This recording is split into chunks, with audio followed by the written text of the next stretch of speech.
Yo, I'm coming from that 3-6, so that's why I got them brains spinning. Ain't nobody using blinkers, we ain't good at lane switching. Better get a plane ticket, I ain't flying all you chickens though. Always shoot my shot, better switching off the pick and roll, dishing off the give and go. All my squad is driven, so you can catch us on the road. Promise we ain't doing shows, so that means if you ain't with us, you ain't with Rip us. City, are you listening? I'm Christian Gamalian. In case you missed me, I'm back, and I'm talking with co-host Austin Caphammer, and this is the Peeps and Plaid podcast. The Blazers went 1-3 in the last week and are currently second worst in the West with a record of 5-10, just better than the Golden State Warriors. Oh, how the mighty have fallen, but a glimmer of hope on the horizon as future Hall of Famer Carmelo Anthony leads this team to victory. Man, I'm stoked for Game of Zones to just roast the Blazers this season. The Blazers are 1-2 to start their 6-game road trip, and it's not looking to get much easier going forward, going against the Bucks next. Like I just said, the Blazers added Carmelo. A couple other things. Nasir Little is awesome. Also, Pau Gasol has been waived and will be taking on some sort of coaching position with the Blazers this season because his recovery from his foot surgery is taking longer than expected and has no end in sight. So he's not on the team anymore.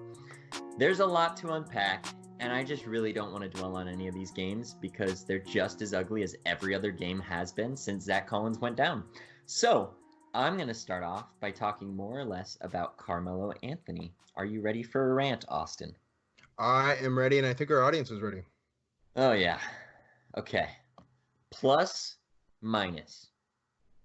Call of Duty Team Deathmatch. Raise your hand if you play Call of Duty, or at least at some point have. Yes, if you're raising your hand, you're weird because this is in the past, and I'm not saying anything based off of raised hands. It doesn't matter if you get 50 kills in Call of Duty Team Deathmatch. If you get 51 deaths, you are a net negative. That's just the way it is. Your team would have been better off without you. That's not the full truth. You know, there's other factors. It doesn't add in assists. Maybe you're going kamikaze every single life and your teammates are just getting extra kills because of that.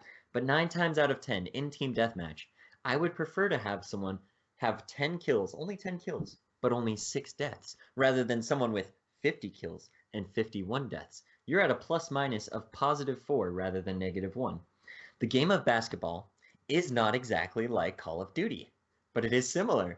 If you're getting triple doubles and scoring 50 and this, that, and the other thing, but your team loses and your plus minus is -10, that's a problem. Not saying this was the case, but look at Dame in the game against Brooklyn. He scored 60 points, franchise record, career record, and he was a +4, and the team lost. That's to say, like, the rest of the team sucked. But Dame had 64 and 5, shooting 58%, 7 for 16 from 3, 15 for 15 from the free throw line, which I'm pretty sure is thanks to my constant MVP chance. And he was a +4. Meanwhile, CJ, Mr. 8 points on 4 for 19 shooting, was a +6, better than Damian Lillard. So, all that to say, plus minus is not, in any sense of the word, a perfect statistic to tell you everything about a player, nor is any other statistic. But it has a purpose, and I say all this for this reason. Carmelo Anthony joined the Trailblazers just after our last episode, so it's been like a week. It's not news to anyone else, but it's news for Peeps and Plaid. Carmelo was -20 when he was on the floor against the Pelicans. I don't care. I really don't care that he was -20. It's his first game back in over a year, and he did about as well as I expected, maybe even better. A lot of Blazers fans are pointing to the plus minus, which makes sense. In about 10 games, I will be too. But suddenly, Carmelo stands are coming out of the woodwork about how the plus minus is useless and no one cared about it until Carmelo. And it's like, first off, I use it just about every week in this podcast. I'm not the end all be all or anything like that, but I've cared about the plus minus for a while. Second, I don't care about Carmelo's plus minus in one game after not playing for an entire year. Absolutely. So that's something about the plus minus. It's how the whole team does when you're on the floor. It's not just how Carmelo is doing. So just for the audience and myself, clarification, you had said he had a negative 20 plus minus when he was on the floor. Are you talking about him as an individual or the team? I'm saying yes, exactly. The team scored 20 points less than they were scored on while Carmelo Anthony was playing. So you as a player could be lighting it up, getting blocks and steals on the other end, but somehow the rest of the team just can't make a shot, and they're playing defense and they're letting them just blow right by, and they could ruin your plus minus no matter how good you're doing. But if you play with a bench unit that collects, say, -9 in 5 minutes playing together, then you play the only minus minutes that the starters get, and you get like -5, whereas the rest of the starters do great the rest of the game. And then you play with the bench and get -6 again. You could get -20, and it's just showing that you were the common denominator between when everyone else sucked. Yeah, but that could, and not to halt the rant here too much, but you know that part of that is not just how Carmelo Anthony is acclimating to the pieces around him, but it's also about the 4 other. Think about it. What's more likely, right? There's 4. Is it one person just doing incredibly horrible in terms of how they are contributing individually to each of the 4 players around them, or is it more likely that the 4 people around them are also, you know, struggling to incorporate this new piece as well? So, you know, obviously there is that common denominator, but you know, there's 4 of the people on the court that need to become accustomed to this person's play style. Exactly. So my problem is, if it's 10, 20 games from now and you're still consistently like 9 or 10 lower than anyone else on the team, you're clearly the common denominator. After one game, I couldn't care less. So I'm just going to, on Twitter, everyone's talking about this plus minus. They're like, oh, no one who really knows basketball cares about the plus minus. Most of you don't even know what the plus minus is. First off, I'm not claiming that I'm like some basketball genius or I've been playing basketball all my life. Second off, yes, I know exactly what the plus minus is referring to. Okay, thank you very much. Clearly, like, this guy sounds oddly targeted right here. Quite targeted. He's not in the mood to have a conversation throwing all caps at me for no reason. I wasn't even calling out Carmelo. I was just saying, yes, I do use the plus minus, in fact. So the plus minus has a purpose, and I'm not going to freak out about Carmelo after one dang game. But, like, the alternative is Hezonja or Tolliver. So they're probably getting -20 just as well. So, yeah. The plus and minus is an important tool. Can we just take a moment to reflect on how Anthony Tolliver started like 3 or 4 games for us, and then finally he was ousted.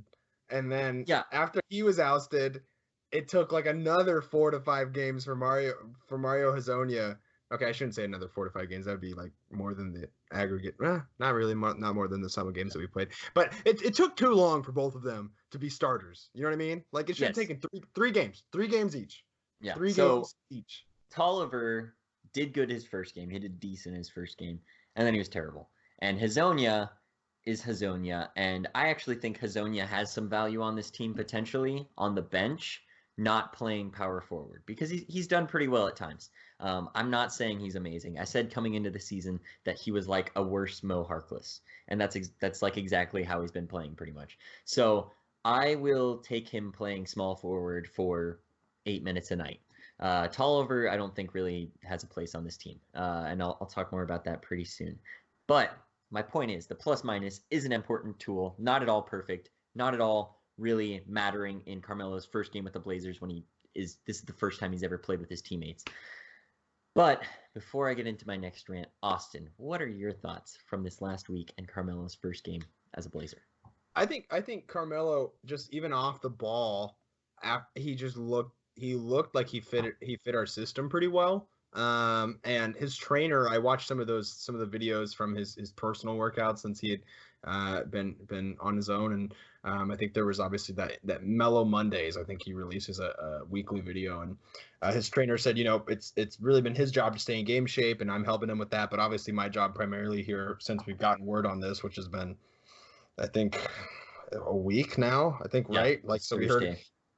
We as the public got word about it on Thursday, but he had heard about it on Wednesday. So he's had a whole week, actually less than that if you're considering him playing last night, for his trainer to help him become accustomed to the system. So I think that his game fits the system pretty well. I think that chemistry-wise, CJ obviously has that chemistry with him. It sounds like Dame and him have had some individual communication.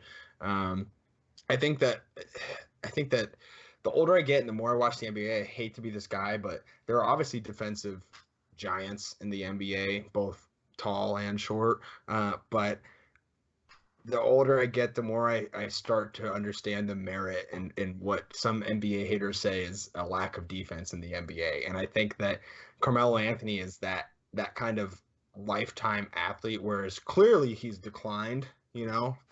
since his days in Denver. But you don't necessarily have to be that guy to find time on the court. And there were a couple times where he got beat on that side of the court, but you kind of live with it. I don't know if you live with it if it's like you said 10 games in and it's the same performance as we had seen last night.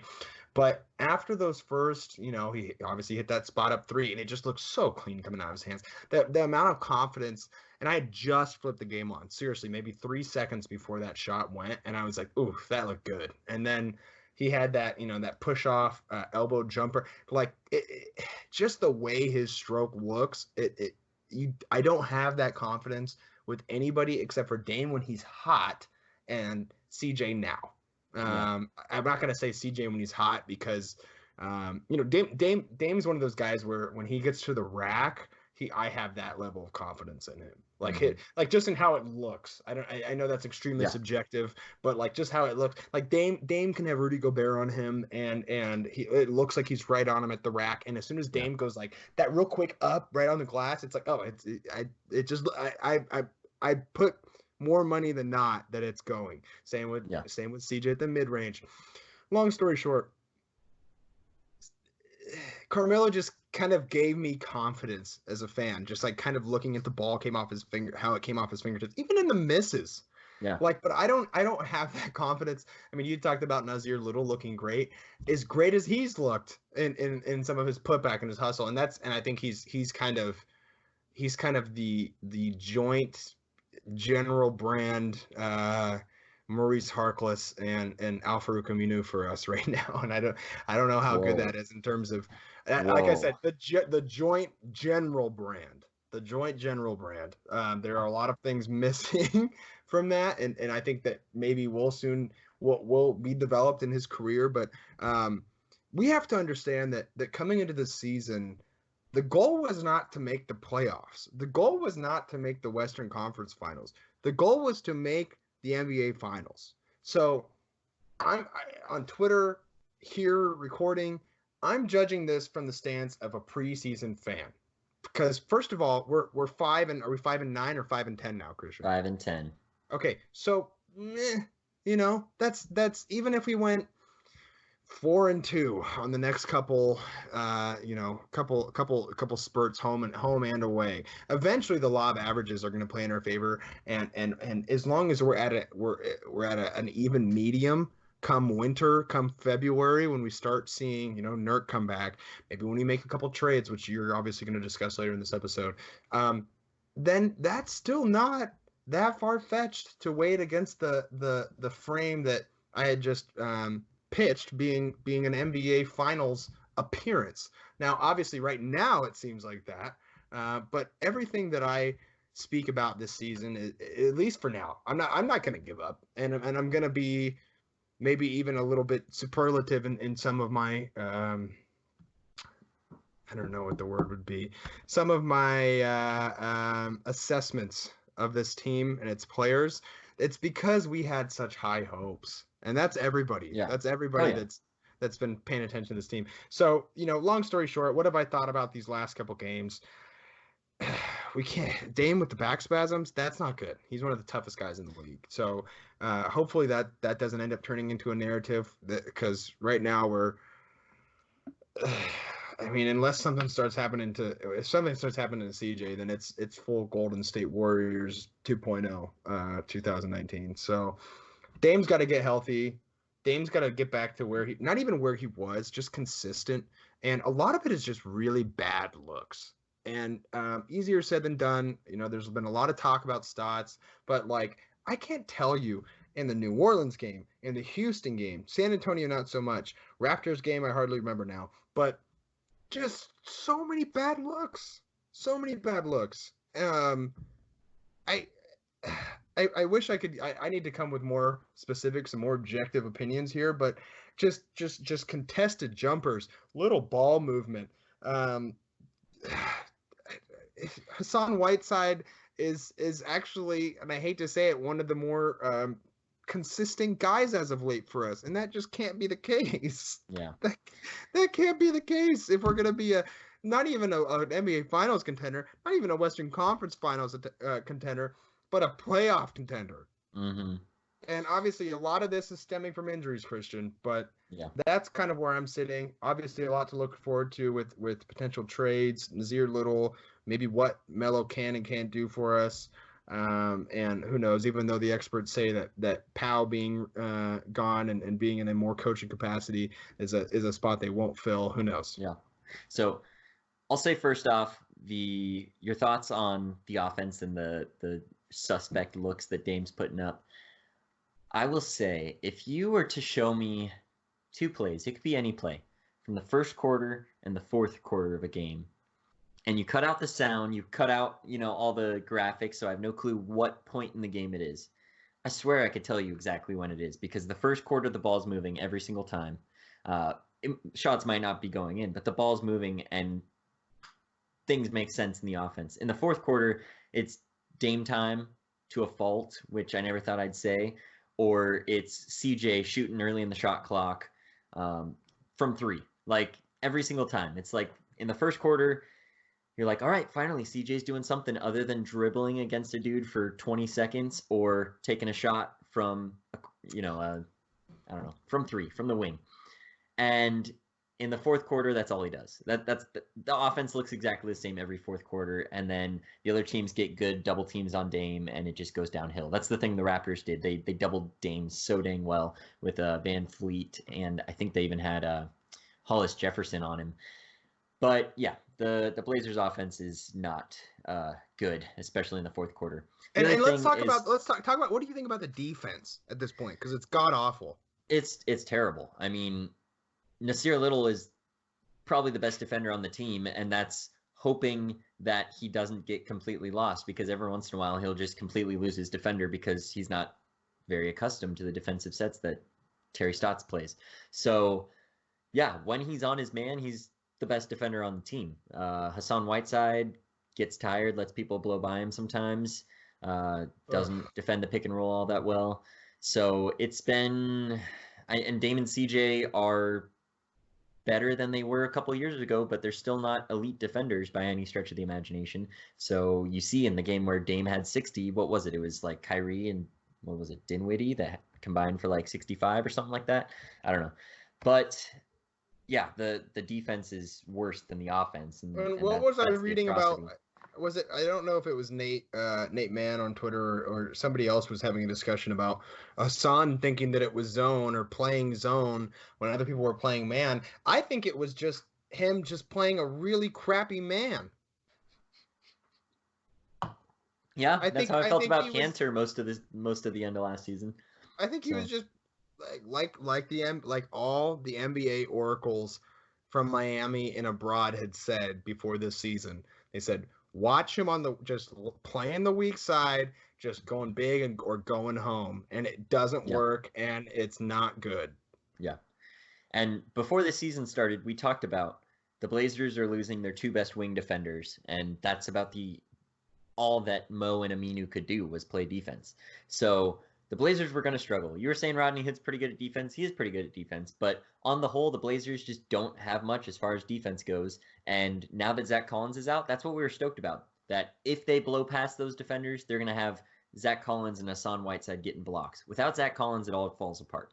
There's no wing defense, no forward defense, and then your center, it's Hassan Whiteside hopefully getting a block. You just got to hope. And I hate to be doom and gloom to everybody, but and I'm an anomaly and maybe I'm just projecting here, but fractured bones actually end up growing back stronger than they were before when they break. But when you have a dislocation, I've dislocated my left shoulder 3-4 times. The ligaments just stretch more and more, and you lose cartilage inside of the bone, inside of the joint. I mean, and it is by no means an easily recoverable, if not ever recoverable to the same extent injury. I'm just putting that out there. So it's not good that we're putting the bank on Zach Collins. I can understand it at the beginning of the season, but it's not a good place to be in as a franchise right now. Yeah. So just one other thing before I get into another rant. The West is hard, and the Blazers are currently 3 spots out of the 8th seed, which isn't that much. The problem is there's not really a light at the end of the tunnel. Okay, the Blazers, everything that's looked bad has continued to look bad. If somehow there can be more chemistry, Nasir Little can improve even more, which would be miraculous, and Carmelo Anthony can contribute well.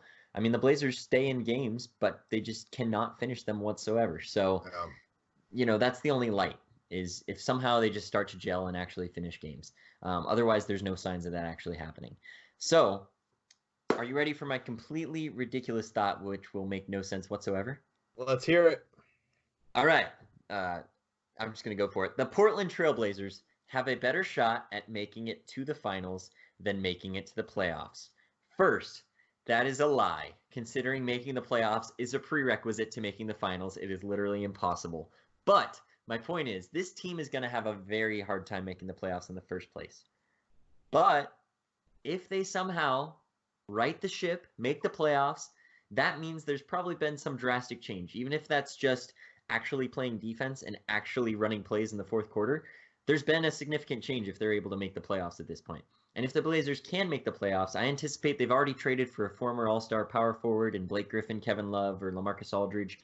And if that's the case, that drastically improves their starting lineup. If Zach Collins and Nurk are back, which I anticipate would be necessary to actually make the playoffs, then they have a 10-12 man rotation of Dame, CJ, Rodney Hood, Blake Griffin, Yusuf Nurkic, and then on the bench they got Anthony Simons, Nasir Little, Carmelo Anthony, Zach Collins, Scala Bissiere, Gary Trent Jr., Hezonja playing the 3 instead of the 4 and not getting as many minutes, so hopefully he's not depended on. But to me, that rotation has a ton of potential. At the start of the season, I said if you add Blake Griffin to the core of Dame, CJ, and Nurk, that's title contender, maybe even the favorite. There's still that much potential, and I've seen only good things from Anthony Simons and Nasir Little, which I didn't expect at the start of the season. So my point in saying all of this, if I'm a betting man, I would say that the Blazers either miss the playoffs altogether because they can't figure it out, or if they do make the playoffs, their team is good enough, and they're good enough against the Lakers, the Clippers, anyone, because they have Nurk back playing well, they have Zach Collins playing well, and they have a power forward like Blake Griffin, Kevin Love, LaMarcus Aldridge, who can really contribute. Who I, by the way, would actually prefer LaMarcus Aldridge in our system and chemistry-wise at this point. Whoa. And I find more realistic as a trade option. But okay, so I was trying to find where I found this, but I don't know. I was seeing stuff saying that Pistons fans are like, man, you're wasting Blake's prime. You need to trade this guy so that he can actually play somewhere, and just showing like how disappointed he is after every loss. And I saw someone saying, here's what we'll trade you for him. And I think it was Hezonja and Tolliver. And they were like, yeah, get us Tolliver back. And I was like, okay, maybe that's sarcasm. I don't know. But Pistons fans like Tolliver, maybe. I don't know. So here is what I have to say one thing before you get into it. Yep, go for it. We don't have bargaining power right now. We have none. In terms of, at the beginning of the season, we had a lot. In fact, I think we were inflated. Obviously, hindsight's 2020, but we have no bargaining power right now in terms of that caliber of player. Unless we had more bargaining power with an organization, and the organization said, we don't care what you want, imported DeMar DeRozan, and just shipped a player of that caliber out of there. Which, by the way, players tend to play lesser when they're traded in that kind of situation. But to get to that point, we have to get at least 500. At least. Yeah. So I agree with you totally. The bargaining power is totally down. But those teams also don't necessarily have bargaining power because these are players that are getting paid way too much. So they don't really have all that many options for trading them away. The Blazers are probably the number one option. I'm not saying that to say like, oh, it's a no-brainer. They're going to trade with the Blazers. But I think the Blazers still have a shot at getting these players, but I don't think that it's as well as it was at the start of the season. So with Nasir playing as well as he is right now, what are your thoughts on trading Nasir compared to the other Blazers youngsters? Anthony Simons obviously has just been awesome. Nasir Little has been way more than I expected this early in his career. And Zach Collins has an injury, but he looks to be a key part of this team. So do you have kind of a hierarchy there? Or are you like, this guy's untouchable, whereas I'd be open to trading this guy? What are your thoughts on that, Austin?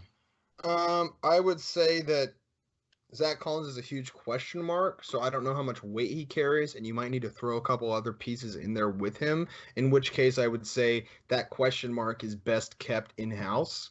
Yeah. And then if he really is proving to decline or not being able to bounce back for any reason, which by the way he is young, right? Like he's 21, or is he 21 or 20? I think he's He just 21. turned 22. 22. So I mean it's pretty young. He That's a good position. If you are gonna dislocate your shoulder, that's a good time in the NBA to do it. Yeah. And I guess the only other situation you could ask for is if you're like 20, like Anthony. But Anthony can't trade him off the table. I said that 2 weeks ago on Twitter. You cannot do that in terms of just raw talent. I mean, he's had some very up and down games here ever since he had that 15-point fourth quarter against somebody I can't remember.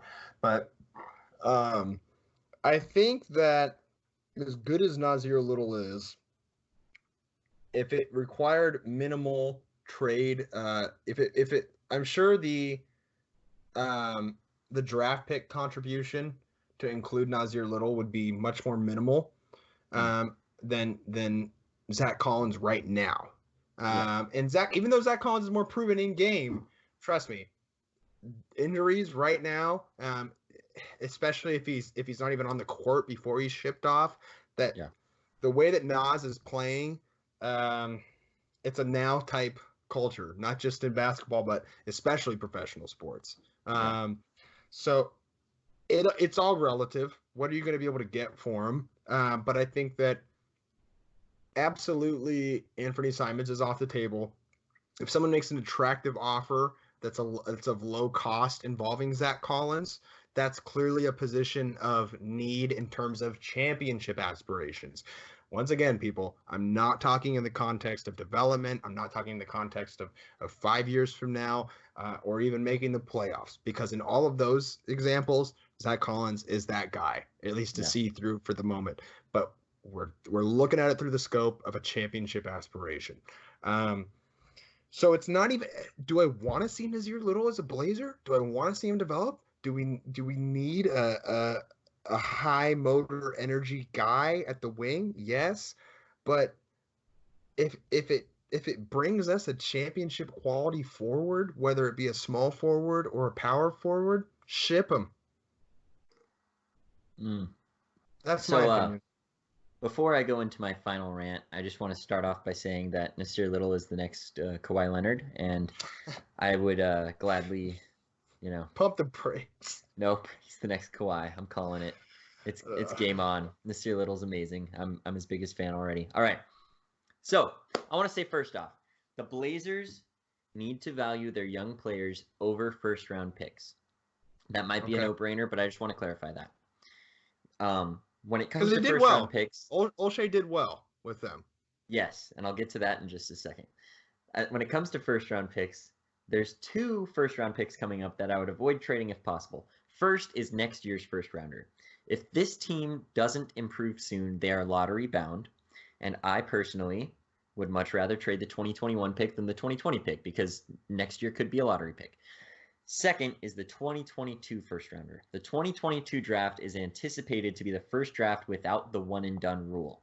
That's not set in stone, but that's the anticipation. So there should be, I'm sure, at least 5 would-be lottery players who will be available coming right out of high school. So 2022 draft is kind of a gold mine. So the price for that needs to be much higher than other draft picks. That being said, the Blazers are locked in right now with Dame and CJ through 2024. Dame's is 1 year longer than that.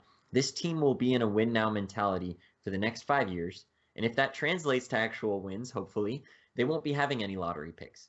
Simons, Nasir Little, and Collins, regardless of draft position, are playing like lottery picks right now.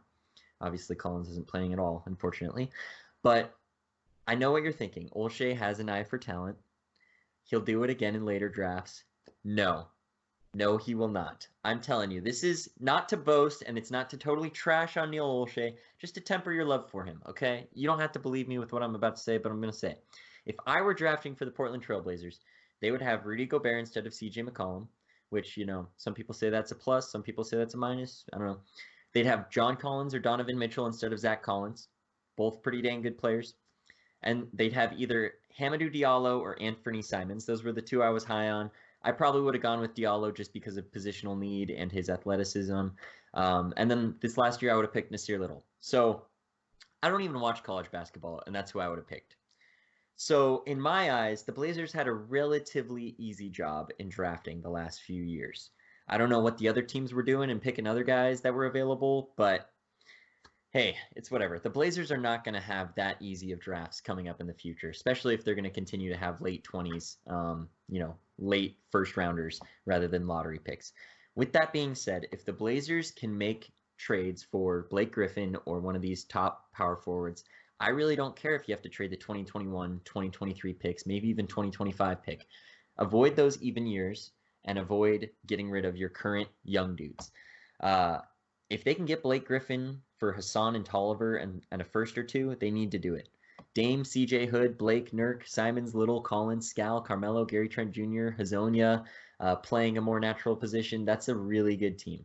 So if I'm Neil Olshey, on December 15, the first day Anthony Tolliver can be traded, I'm calling the Detroit Pistons and saying, I will give you Hassan Whiteside, Anthony Tolliver, and our 2021 first-round pick for Blake Griffin. If they say no, I say either go straight to, all right, we'll add the 2023, and if not, then I'm going to say, okay, we're going to reach out to some other teams, and we're going to go for Kevin Love and LaMarcus. But you got to do something with Hassan's contract. There's no tank this season. Even if you lose this season, you need to do something with that contract because Hassan has $27 million and Bazemore has $19 million. That's just going to be gone next year. And the Blazers are only going to have like $10 million in cap space. That's not going to be enough to move the needle anywhere.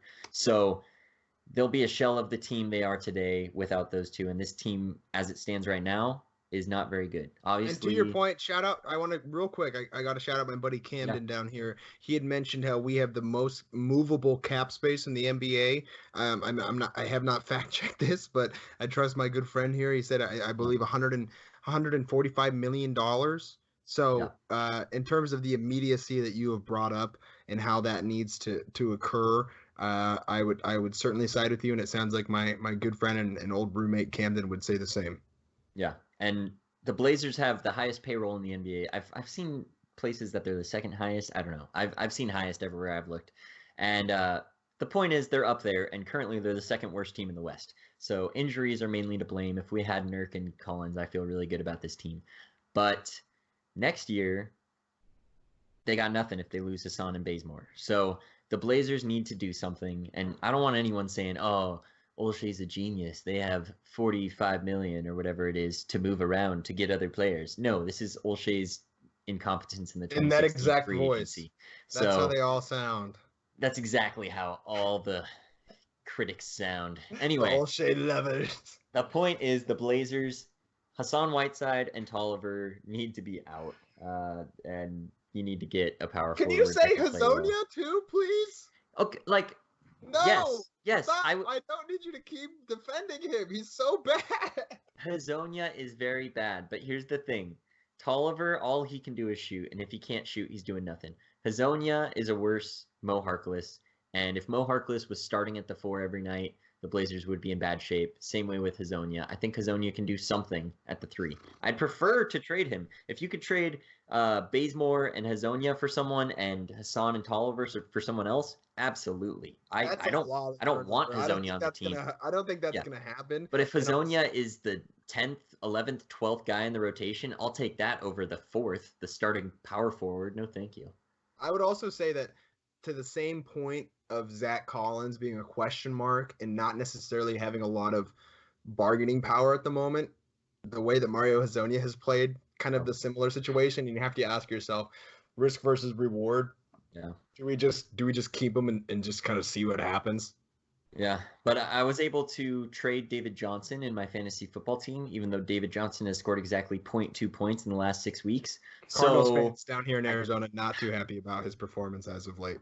I guess anything's possible. So maybe you can trade Hezonja for something, right? I don't know. Anyway, anything else you want to cover? I'm done ranting. I think that's it, my friend. As always, we want to thank our musical talents for their contributions. I believe we'll probably have Anthony Mashoni as our outro, and potentially I don't know if we're going to Ziggy on the intro. Ziggy, where's the new music, buddy? We got to see it. What's going on? What's going on? Dude, Ziggy's got the fire though. Let's go. Anyways, all of y'all, go ahead and give us a follow. And a subscribe and a like and all that social media jazz, Spotify, Apple Podcast, Anchor FM, Google Podcast, Twitter, Instagram, and no, not Facebook. Not Facebook. Not yet. Facebook is the devil. All right, everybody. Thanks for listening this week. Thank you.